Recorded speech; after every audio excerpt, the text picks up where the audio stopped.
बिहार में जातीय आरक्षण को लेकर के एक बार फिर से सियासी सरगर्मियां तेज होती हुई नजर आ रही हैं। आपको बता दें कि बिहार में 75% आरक्षण को कानूनी अमली जामा पहनाए जाने को लेकर के नीतीश कुमार सरकार भारतीय जनता पार्टी की केंद्र सरकार से विपक्ष से लगातार मांग करता हुआ नजर आ रहा है।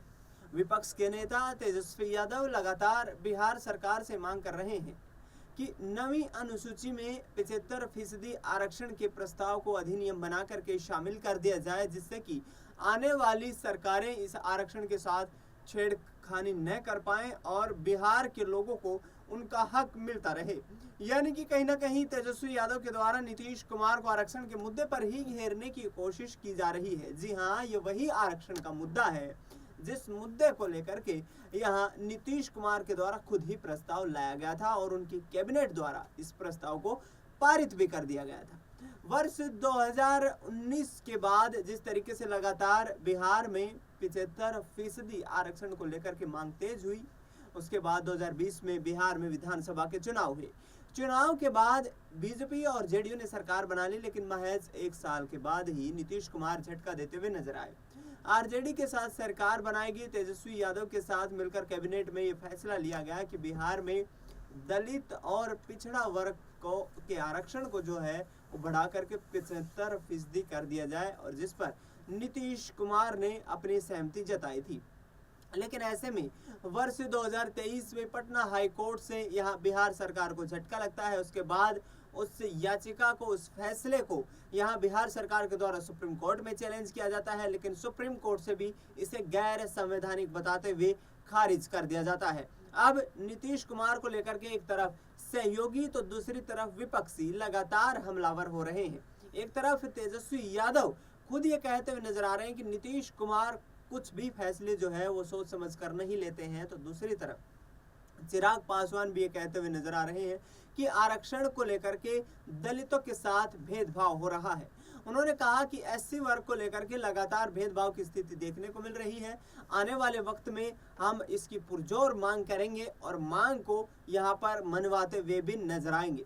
आपको बता दें कि पिछले दिनों पटना में पासवान समाज चौकीदारी, दफेदारी जैसी नौकरियों में आरक्षण को लेकर के मांग कर रहा था।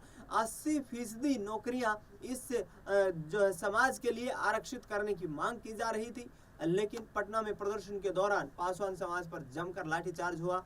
बिहार पुलिस ने उन्हें खदेड़ने का काम किया और इस पर चिराग पासवान के साथ साथ उनके चाचा पशुपति पारस भी काफी नाराज नजर आए। उन्होंने कहा कि ऐसी उम्मीद नहीं थी कि पासवान समाज पर इस तरीके का व्यवहार किया जाएगा।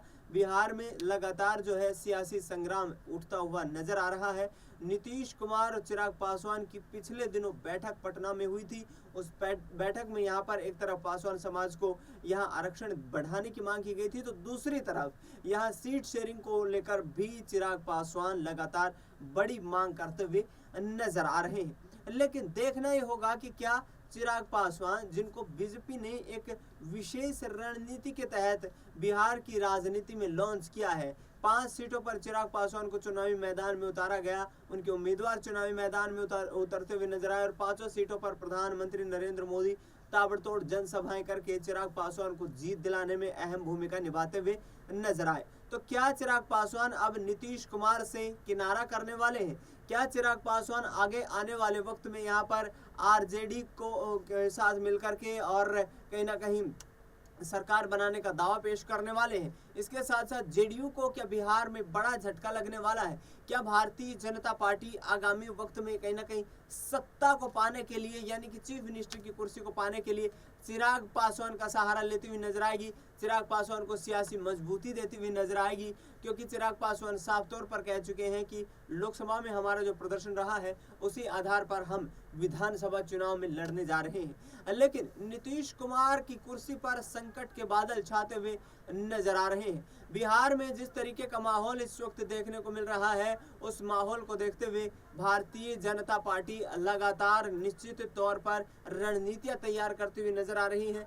सम्राट चौधरी को प्रदेश अध्यक्ष पद से हटा करके दिलीप जायसवाल को बीजेपी ने प्रदेश अध्यक्ष बना दिया है और ऐसे में आने वाला वक्त यहाँ पर मुश्किलों भरा हो सकता है। लालू प्रसाद यादव भी ये दावा करते हुए नजर आ रहे हैं कि बिहार में आगामी वक्त में परिवर्तन की लहर चलती हुई नजर आएगी। इसके साथ साथ तेजस्वी यादव ने प्रेस कॉन्फ्रेंस करके नीतीश कुमार पर करारा हमला साधा है और सरकार गिराने तक की बात कह दी गई है। सुनिए यहाँ पर तेजस्वी यादव क्या कुछ कहते हुए नजर आ रहे हैं। देखिए, सब तो सबके सामने है ही। अब कोई मतलब नहीं रह गया रेड मारो या वो करो। ईडी और जांच एजेंसियों का कोई महत्व रह गया है क्या? कोई फेयर है ही नहीं। तो इसलिए इस पे ज्यादा हमको टिप्पा टिप्पणी नहीं करना है। किस प्रकार से ये लोग सरकार का खिलौना बना हुआ है ये सबको पता है। अनुराग ठाकुर ने जो ओबीसी और कोई इससे एक मिनट, जैसे कि पार्लियामेंट में गवर्नमेंट ने ये रिप्लाई दिया है कि ये 9th शेड्यूल में लाना स्टेट गवर्नमेंट सब्जेक्ट है। डू यू थिंक कि government is misleading the house? First thing and second कि क्या तो स्पष्ट तौर पे क्या है कि झूठ बोल रहे हैं, एग्जैक्टली मिसलीड कर रहे हैं।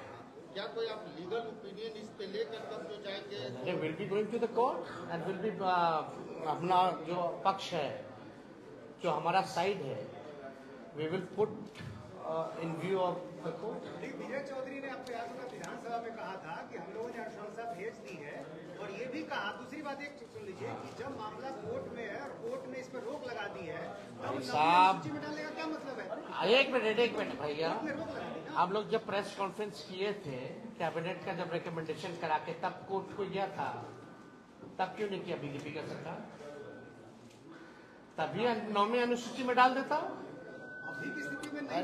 अरे अभी यही तो शक है कि ये लोग भाजपा के लोग ही जो हैं उनको खड़ा कर दिया जाता है कोर्ट में।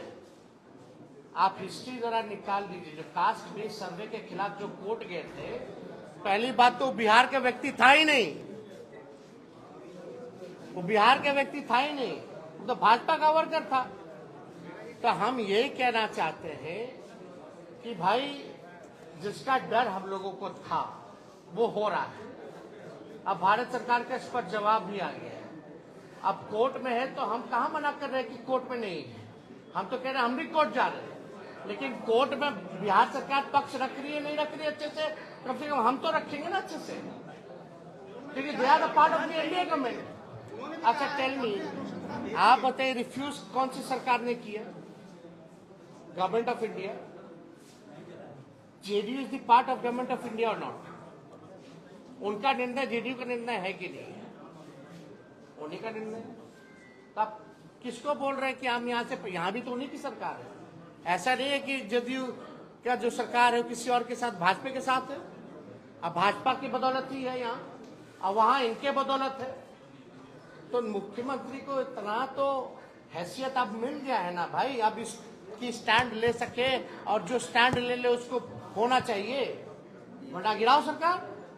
तो सुना आपने तेजस्वी यादव को, जो साफ तौर पर ये कहते हुए नजर आ रहे हैं कि नीतीश कुमार और भारतीय जनता पार्टी के बीच सिर्फ सरकारों को चलाने के लिए डील हो रही है, लोगों की भलाई के लिए, लोगों के हितों के काम करने के लिए बिहार के जमीनी हालातों को देखते हुए कोई फैसले नहीं लिए जा रहे हैं। बिहार को इस वक्त यदि आवश्यकता है तो इंफ्रास्ट्रक्चर की आवश्यकता है, स्वास्थ्य सुविधाओं की आवश्यकता है, शिक्षा व्यवस्था में बेहतर काम करने की आवश्यकता है, और बिहार को प्लायन फैक्ट्री से रोकने की आवश्यकता है। यानी कि कहीं ना कहीं बिहार को लेकर के तेजस्वी यादव जिस तरीके के दावे करते हुए नजर आ रहे हैं, अब देखना ये होगा कि आगामी वक्त की रणनीतियां किस तरीके से तैयार की जाएंगी, किस तरीके से भारतीय जनता पार्टी यहाँ पर जो है चुनावी रणनीतियां तैयार करती हुई नजर आएगी। क्योंकि वर्ष 2014 से लेकर के 2024 के आते नीतीश कुमार की पार्टी का सियासी आधार कमजोर होता हुआ नजर आया है।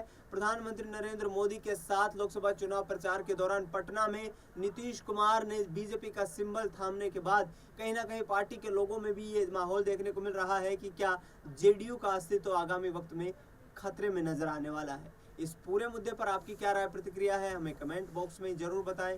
देश दुनिया की तमाम बड़ी खबरों के लिए आप देखते रहिए SPN 9 न्यूज़।